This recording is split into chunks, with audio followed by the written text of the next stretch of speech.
Tonight on the Nightbeat, parents demanding justice at Edgewood ISD, and the superintendent speaks out for the first time. Plus, this nurse says he was violently assaulted by a patient last year. KSAT investigates the delayed justice and the hospital's response. Live from KSAT 12, the Nightbeat starts right now. We start here as families walked into a school board meeting tonight. Chants calling for justice echoed empty halls. It's been 1 month since a woman was arrested during public comment at an Edgewood ISD meeting. And tonight was the first regular meeting since then. This all started after parents voiced concerns about bullying and also board policy. The Night Team's Avery Everett has been following this story all month, and she was the only reporter who got to sit down one-on-one with the district superintendent about future changes. What do we want? Justice! When do we want it? Now! Generations of Edgewood ISD marched in a line just minutes before Tuesday night's school board meeting. Whose schools are these? Our schools! Their chants were rooted in concern over treatment in the district. My concerns are making sure that the kids are getting the proper education. Parents like Dora Maldonado say they've been fighting problems over transparency, bullying, and special education support for years. But conversations here at Edgewood ISD have heightened over the last month. For speaking at a board meeting because they didn't like what I had to say. It was at the school board meeting in August that district police arrested one woman. She was speaking on these same issues, but went over her time limit. Ma'am, you're out of line. That's why she set up a rally Tuesday night across the street from the meeting. Because this is where I can be. The thing is, the voices of these families, they're going to still keep sounding even if I'm not around. And they did. About a dozen people spoke during Tuesday's public comment.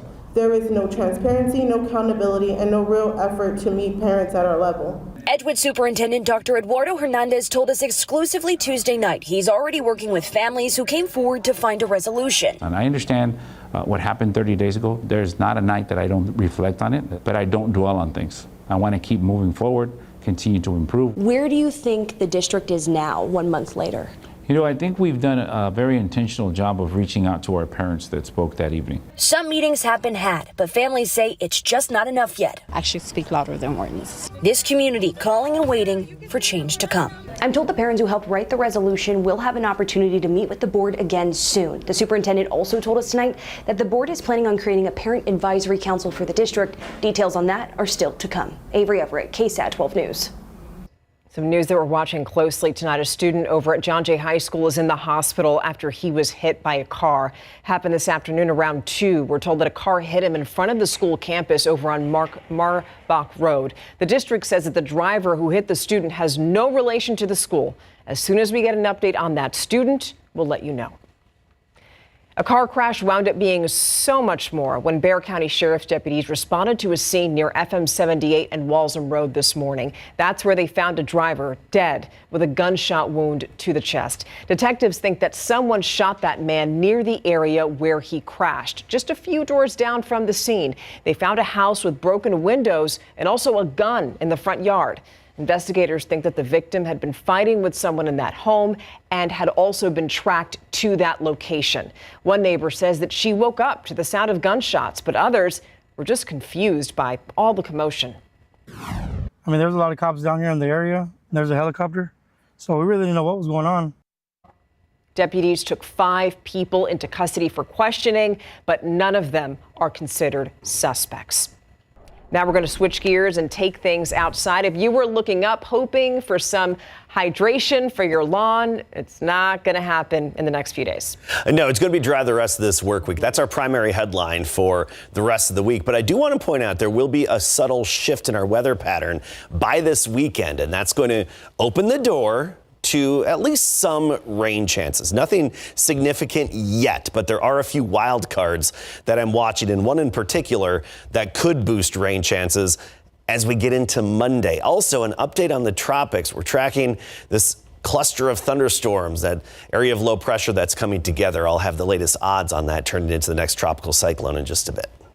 Adam, thank you. In other news now, the man accused of killing 31-year-old conservative activist Charlie Kirk has now been formally charged. Tyler Robinson now faces multiple charges, including murder. He appeared in court virtually this afternoon. Prosecutors are planning to seek the death penalty. The judge appointed an attorney to represent him and ordered Robinson to remain in custody without bail. He's expected to be back in court on September 29th. Meanwhile, a man has been expelled from Texas State University after video circulating online shows him mocking the death of Charlie Kirk. Governor Greg Abbott called for his immediate expulsion, and Texas State's president agreed. On X, the governor shared a video showing the student mocking Kirk's death, saying, quote, "The conduct is not accepted at our schools. Expel the student immediately. Mocking assassinations must have consequences." This afternoon, the university president released a statement saying in part, quote, "The university has identified the student in the disturbing video from Monday's event. The individual is no longer a student at Texas State," end quote. When you hear Let's Rodeo San Antonio, you know exactly what time of year it is. Well, now the San Antonio Stock Show and Rodeo is campaigning for a roughly $240 million proposal to bring more Western and rodeo type events over to the east side. But that's really up to you. It's really up to Bexar County voters as to whether that happens. This November, you'll be considering Propositions A and B. Prop A would improve the Frostbank Center and Freeman Coliseum and overhaul the surrounding grounds. The goal there is to attract bigger conventions, trade shows, events, and rodeo officials say that this is going to help with filling the vacancy of the Spurs if they leave to a downtown arena, which is also on the ballot as Prop B. Now, some people over on the east side that were at tonight's town hall aren't so sure about that idea. This is all positive pro because it's by the people that want it. I was hoping more elected officials would be here to also either answer questions or ask questions. The majority of the people who were at tonight's event were in favor of the idea. Rodeo officials explained that if the propositions passed, this would primarily be paid for by taxing tourists and visitors. The San Antonio Fire Department, USAA, and San Antonio Spurs player Stephon Castle are teaming up to prevent house fires. Now, some may think that, may never happen to them. Hopefully it doesn't. But victims often say that it can happen just like that in an instant. So the question is, how do you stay safe? We know that simple measures can go a really long way. Place it directly on it, smother the fire. Leave it on there for a time. It'll put the fire out. It's safe, it's easy. Keep in mind, that is what you want to do if it's a small grease fire contained in the pan, if it hasn't spread. Officials also say that placing a fire blanket can quickly extinguish a fire, but throwing water on it, I know the temptation's there, but big no-no because that can cause the flame to spread. CPS Energy now expanding. The company announced a $1.3 billion deal to buy 4 natural gas power plants over in southeast Texas. The plants are in the Houston area, and they produce more than 1,600 megawatts of power. I know that means nothing to you, but I looked it up, and that's basically enough to power hundreds of thousands of homes. And CPS says that buying ready-to-go plants saves time and money compared to buying new ones. Plus, these plants can also use hydrogen blends to cut down on pollution. And the deal should be done sometime later on this year. Stay right where you are because this is something we're going to talk about after the break. A San Antonio nurse went from saving lives to needing rescue himself. Still ahead, KSAT Investigates reveals why hospitals and law enforcement are falling short on healthcare worker safety. Also, do you have your running shoes ready? Because the Head for the Cure 5K, yeah, it's back. Coming up, we're going to tell you how you can get involved.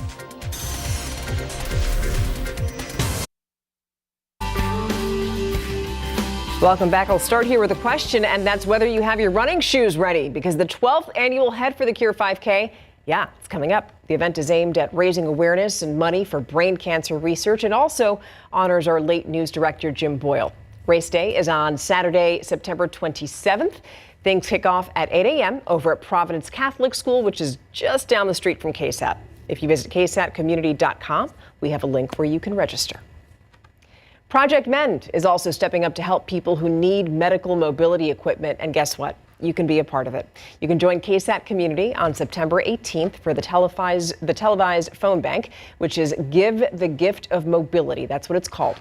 Your donations will go straight to Project Men to buy much needed medical mobility items. We're talking about things like wheelchairs, walkers, and if you have gently used medical equipment that you'd like to share, the second mobility collection drive of 2025 is happening on September 20th. What you can do is just drop off your items at the Wonderland of the Americas or the Shriners Auditorium, and everything that you give will be carefully cleaned, sanitized, and refurbished to meet state and health safety standards before it then goes to someone who really needs it. It's just a simple way to make a big difference in our community.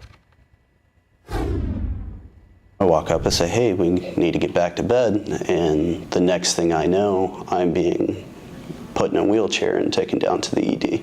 You don't know what happened between then? No. No, I had blacked out.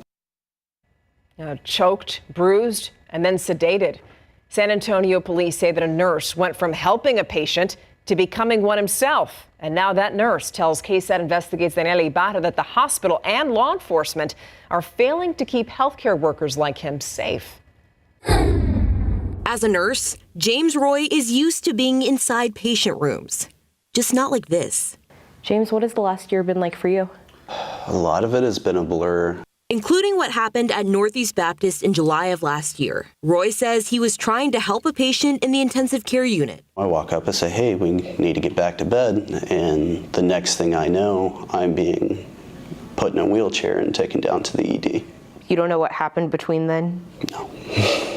No, I had blacked out, and that part of the memory never came back. Another nurse who watched the attack helped San Antonio police fill in the blanks.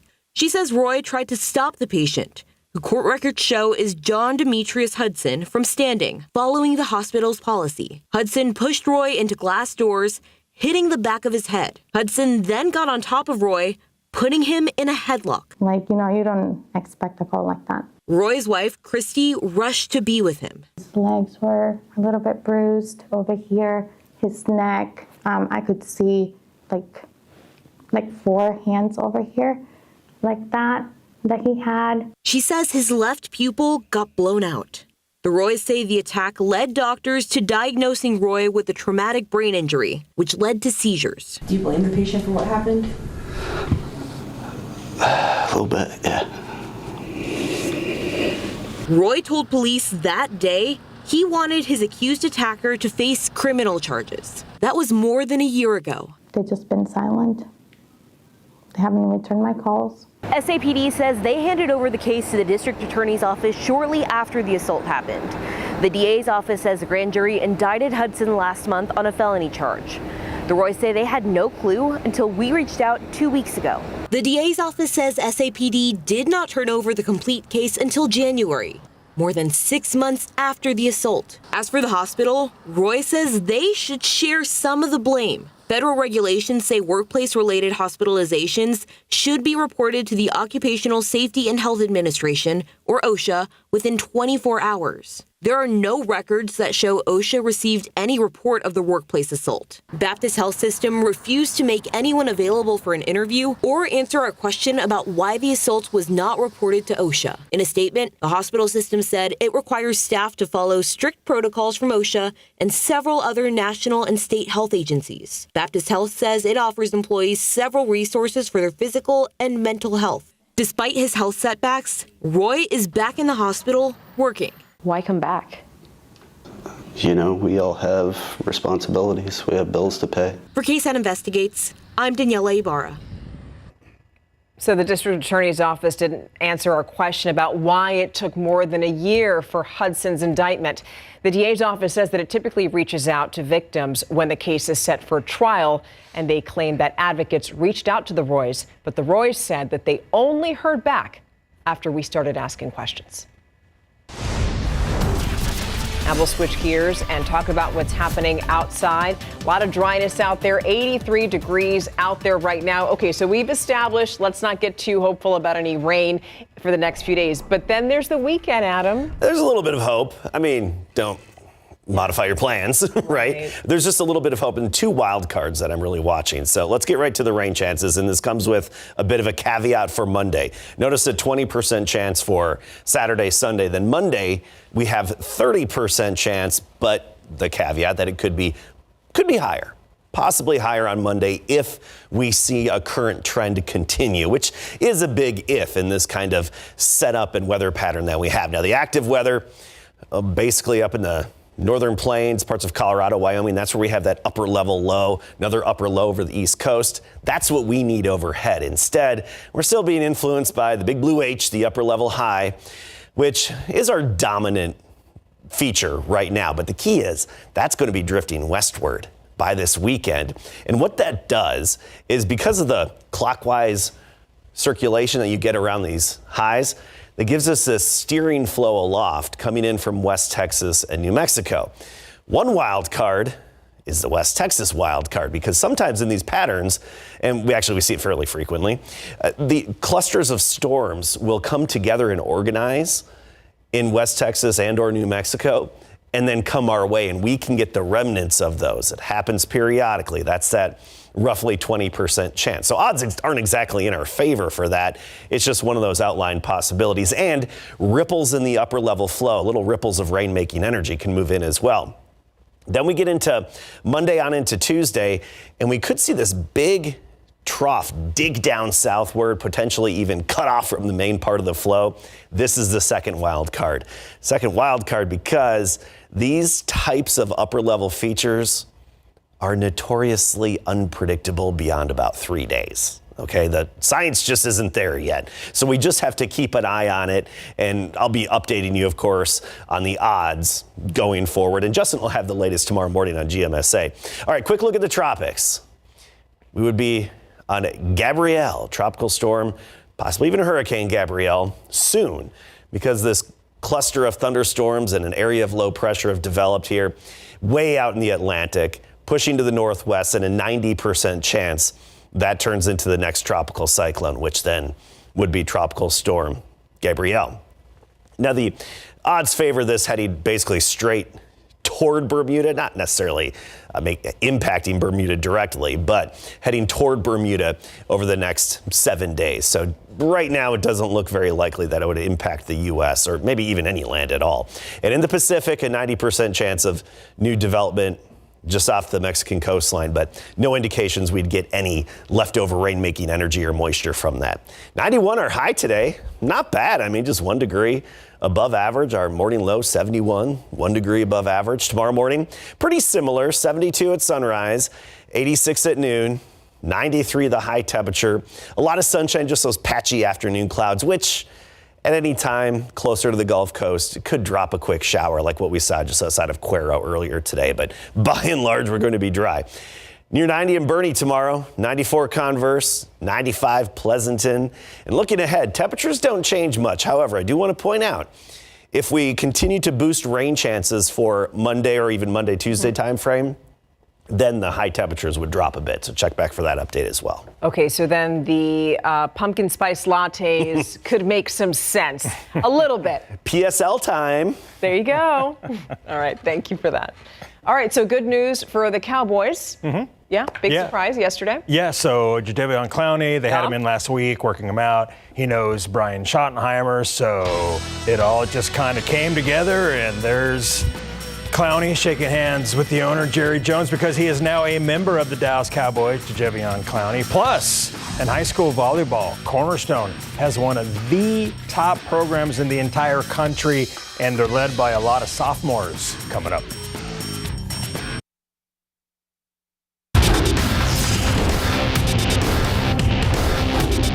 I was like, oh man, these guys, they got it made. I've been on 7 teams, and this place is a lot different than any place I've been.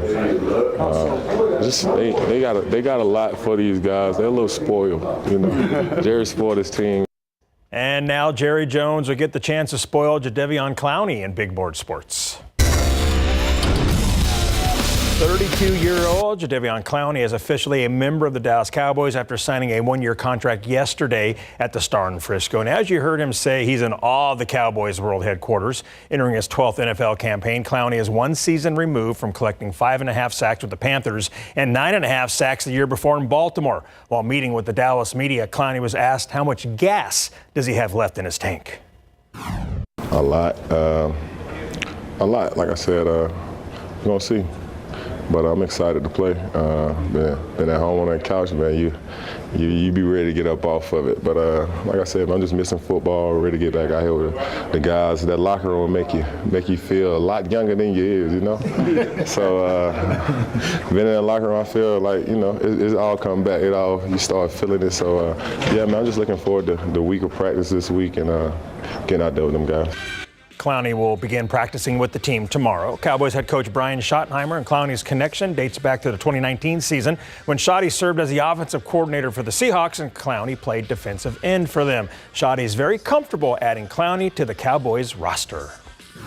Again, we just are in the business of adding good football players, and he's a damn good football player, a guy that we've all seen play at a high level for a long time, and the reason we brought him in was to figure out where he was from a conditioning standpoint, where he was mentally. I think he checked all those boxes for us. He's hungry. He has missed it. He really has. I know you guys got a chance to visit with him a few minutes ago, but yeah, anytime we can add good football players, we want to do it. This guy's a good football player. Clowney said he's in shape and ready to face the Bears this Sunday if needed.